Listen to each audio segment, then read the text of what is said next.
cup of coffee. We've got flash flood warning through, I think, like 8 a.m. or something like that. But, we need some rain. I don't know how much rain we're going to get, but so it's hot and muggy, and it's so much like autumn. We honestly have trees that are already changing color, and it's crazy. Youngest kid's over here with his allergies. Hopefully his tooth is not going to go ballistic while we're videoing. Hopefully. That's what happened yesterday, and it's like he was fine, and then he wasn't. So I've got my, bastard child cup of coffee. Because what happened was I had a little bit, and I'll do that. Sometimes I don't, drink all of it in the morning. And, so I can warm it up of the evening. If you put a pinch of salt in it, oldest kid taught me that. That's supposed to be a restaurant trick or whatever. Had some creamer, and it's like, there's no coffee in this. So trying to correct it, I had some dark roast instant coffee. So I put a shot of that in it. Ew. So I have bastard child cup of coffee, which I will probably be up till, I don't know, 1 o'clock. I can drink coffee and go to sleep. Yeah. It calms me. Yeah. And people are like, you should have drunk more today. I can't do that. I did not take my Stratera again today. So, anyhow. I'm not a coffee drinker. It's like, I don't know, that's some kind of latent gene that came out in you. I don't know what happened. Maybe you got your fill of coffee while I was pregnant with you. Maybe. So, what we going to be discussing today, one of youngest kids' favorite discussions. Oh, I should have got in it. I should have got the air freshener. It's the Bigfoot air freshener. You got that? Yeah. Where did you get that? I got it from Books A Million. You've got it in your room? Yeah. Run and get it.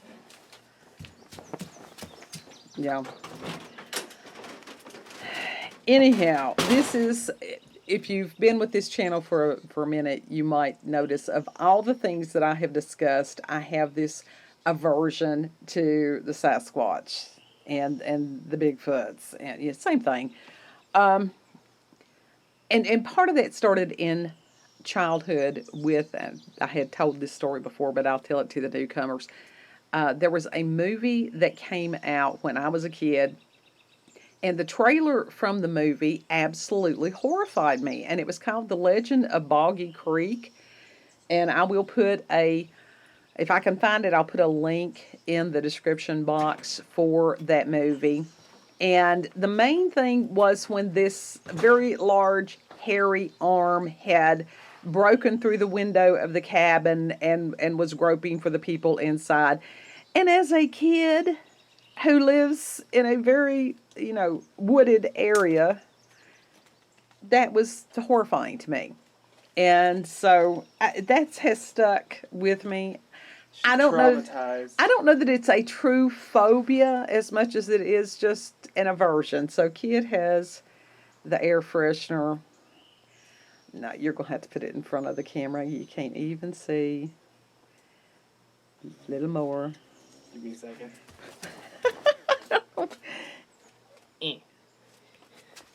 You're too zoomed in. Give me a second. Okay. You can't even see it. That's because you've got the cellophane still on it. There you go. You can sort of see it. It's a Bigfoot. Show the packaging. That's probably better than the other.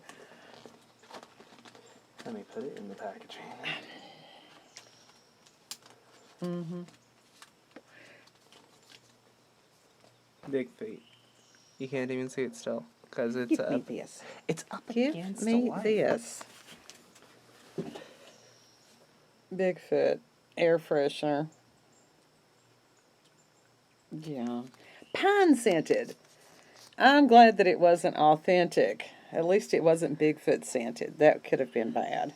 Bigfoot smells like rot. So, yeah, this is kids, Yeah. I'm going to have that on my dash. I really am. Not on my dash, from my mirror. Okay. And so he thinks that, I don't know if it's Mama finds this unnerving. We'll do it more. We'll poke it with a stick because Kid has got a tremendous amount of Aries in his chart. I do. Yeah. I do. So within the Bigfoot, the cryptozoology, that's Cat hitting the camera thing. And there is a lot of, from what I have been told, a lot of guardedness towards the people who do the research on Sasquatch. Yeah. A lot. And I would love to talk to somebody who actually is, a Bigfoot hunter, that goes out and tries to find these things. Would like to hear what they have done, their stories, what they have found, different things like that. Something that I had seen quite a while back, there's a gentleman, his name is David Paulides, and he does Missing 411, and he has a YouTube channel that's called Can-Am Missing Project, and he had featured James Bobo Fay of Finding Bigfoot on one of his videos. And it was a wonderful conversation with this man, and I was very much impressed with Bobo. Mm-hmm. I haven't watched much of the show, but since I have Discovery Plus, I can go back on there and binge watch it. Right. That's a good thing about Discovery Plus.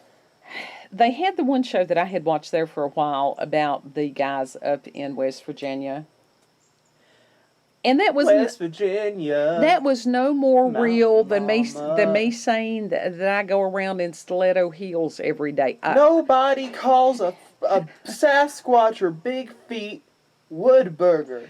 No one. I don't know if that was in that show or what, but I think that the guys who did that show that was for views, and it was the caricature of how people who have never been to West Virginia view people from West Virginia. Because they make a mockery of it was making a mockery of themselves all the way to the bank. But as far as the other people in the area and stuff like that, I think that did them quite a disservice. Very much so. And I think that that's what happens, and why a lot of the folks that are the Bigfoot researchers are so guarded when they talk with people. They're defensive. That's the word I was looking for. Yeah, defensive. Yeah, definitely. Because, it's a very difficult thing to catch on camera. And when you've seen it once, damn, when you try to find it again, it's nearly impossible. Well, there's been a lot of animals over the years that people were like, oh, no, that thing's, it's extinct. Until it was found.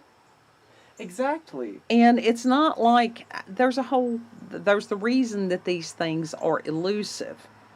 There would not be the scrutiny going on about it if these things were, easily visible everywhere. But I think one of the reasons there's so much that people come against these researchers so much, I think one is because that these are outdoors people. Yeah.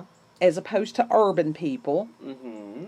And urban people have a tendency to think, oh, well, I haven't seen it around, past 2 city blocks, so therefore it doesn't exist. Well, there's a lot of shit in the cities that you're not going to see when you go to the woods. You're going to see it. Absolutely. I don't know if I said that correctly. Well, that's all right. I mean, there are things that are here that we have never seen. We know that there are bobcat in this area. There are panthers, mountain lions, different things like that. Now, I did hear one scream that night. That sounds like a woman. It did. It sounded like it woke me up. It sounded just like a woman screaming. Of course, in this area, it could have been, but no, I don't think so. It shut up too quick for it to have been a woman screaming. It's true. It's true. And so, just because I haven't seen it, I know they're there. So these other people, it's like, oh, this can't possibly exist. So I think that one of the bias against the Bigfoot hunters is the fact that they are outdoors people. And we know for a fact that Bigfoot is real because, like, we know people who have heard Well, yeah, big feet. that have heard it. And I think another thing is that, uh, again, those of us that live in rural and for our, as far as mountain areas, that for many years it's been okay to shame us, to think of us as ignorant and uneducated and this and that and the other. And When in fact, there's a lot more that, mountain people know. There's a lot more than that mountain people know than city people will ever. well, let's As far as creatures, any of those people that are urban, let them come down here. We'll take them up on top of White Top. We'll put them out. We'll come get them 2 days later. Let's see how they fare. Mm-hmm. That's been done before. Yeah. They didn't fare too well. No. So, I would like to talk to some of the researchers, and hopefully in the next little bit, there was supposed to be an ad in a local, it's called Trade Times, that I had submitted about people in the area and the region and stuff being able to submit their stories, and for whatever reason it didn't come out in the past week's publication. We'll check again tomorrow to see if they've printed it. If they have not, then I'm going to be calling and going, hey, what happened here? Because anything electronic, something wiggy could have gone wrong with it. Yeah. Yeah. So, but Kid is fascinated by the thought of a Bigfoot encounter. Yeah. I'm just fascinated by the idea. I'm fascinated with the idea of cryptids in general. Well, there's a lot of cryptids that I wouldn't mind, necessarily. I would like to see the Loch Ness Monster. I think that would be an Loch Ness incredible. would be I would like awesome. to see Loch Ness. And that's one thing. Blue, he's probably been to Loch Ness multiple times. Yates probably has too.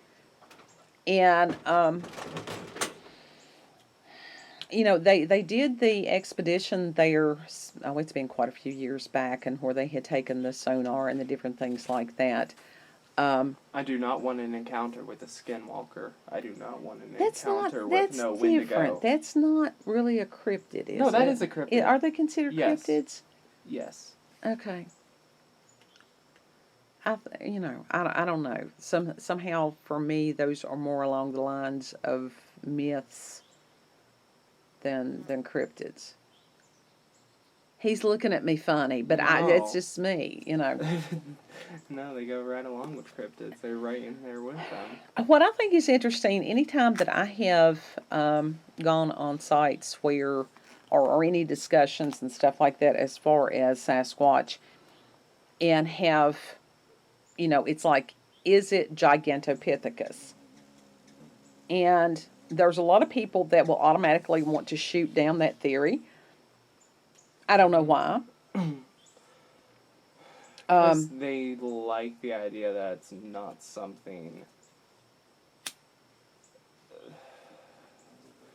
They want something that is paranormal or whatever with the Bigfoot. But for me, Bigfoot is just finding. For me, if I was searching for a Bigfoot, basically I would be looking for a giant monkey. Yeah. Well, that's what Gigantopithecus is. Is that it's a, one of the great apes. Mm-hmm. And, the silverback gorilla was reported to be a myth for a very long time.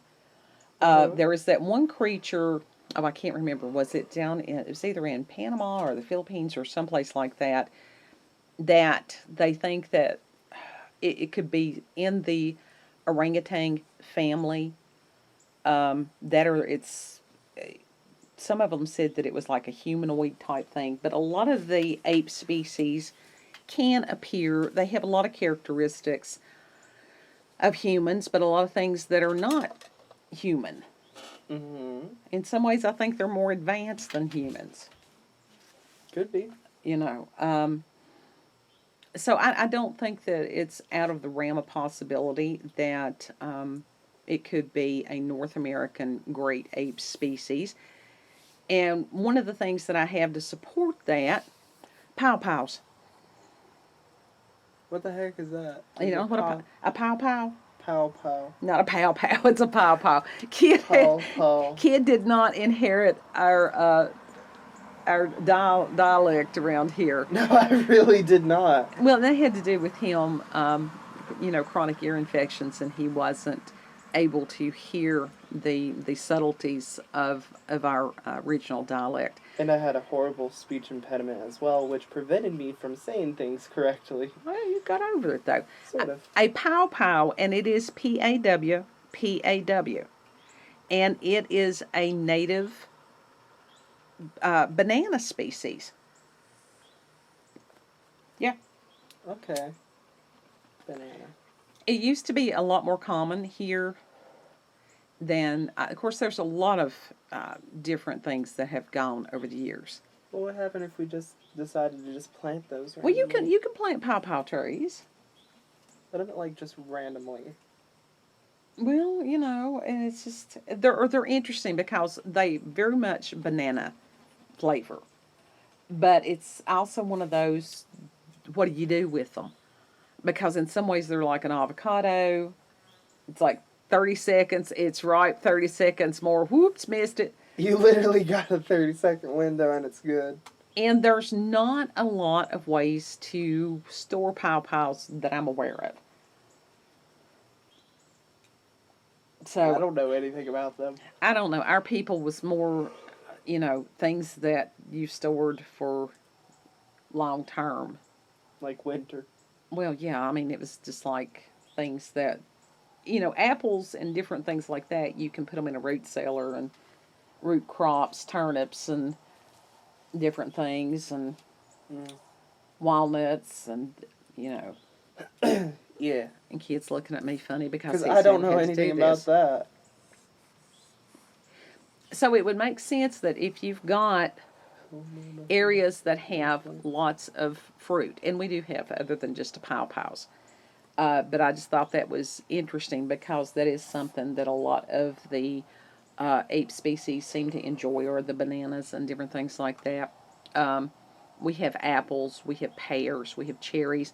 So there's lots of things that any animal that forages could, consume.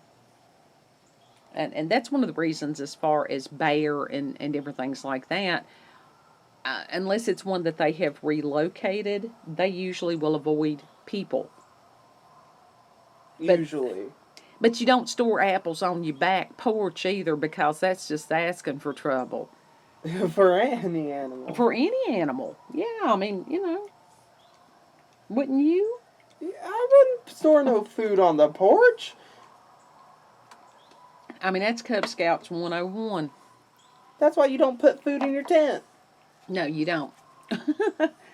So, Not even food wrappers. a lot of these people that are mountain people and people that hunt and stuff have a tendency to prefer to be out amongst the woods more so than people. And that's not all of them, but that's a lot of the people that they have no problem being out on their own because they know how to survive on their own. Mm-hmm. It could be that people think that they're peculiar anyhow because they're out camping or hiking and doing different things like that rather than sitting watching the talking heads on the TV or the computer. Yep. So it could be that that's one of the reasons that the Bigfoot community is so defensive. I think so. Because they've been scrutinized for so long. Oh, yeah. And it's just... Yeah, when you've scrutinized for so long, you can't trust anyone else. Seriously. Nobody wants to be made fun of. No. And especially, and that's one thing about this, that's one of the basis of this channel, is to give somebody who has had an unusual experience a place where they can share that experience and they're not going to be ridiculed. Yep. you know, Yep. that they will be validated, and that's something All that is welcome. you know, that's something that all of us who have had these odd encounters and life experiences, everybody needs a place to share that. Absolutely, they do. Absolutely. So, anything else you want to say about the Bigfoot peoples?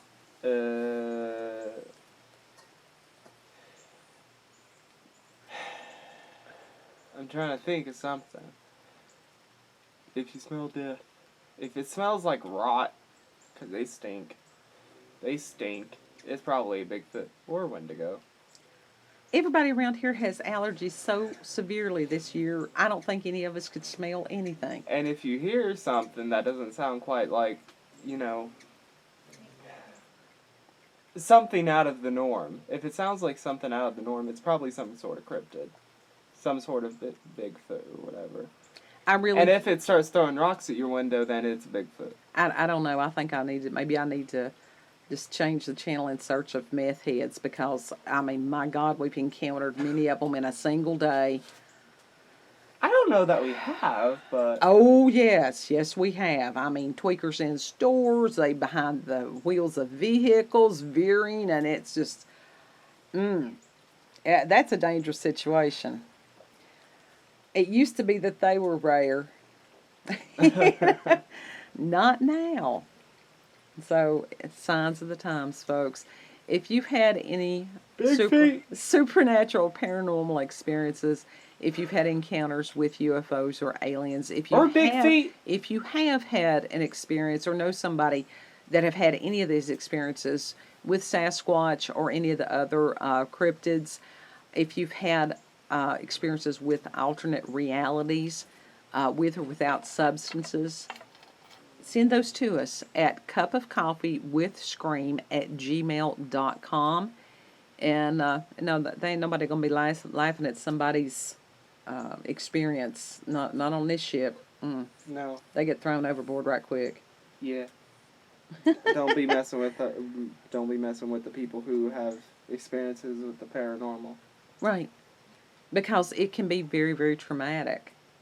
And so it's a matter of, no, we're not disrespecting anybody. It's a matter of validating and sharing and healing through that. Sit there and go, oh, you too? You saw that too? And prayer. Yeah. Lots of prayer. Lots. And the rain has begun to fall. So you all have a beautiful, blessed day. Bye. Big feet.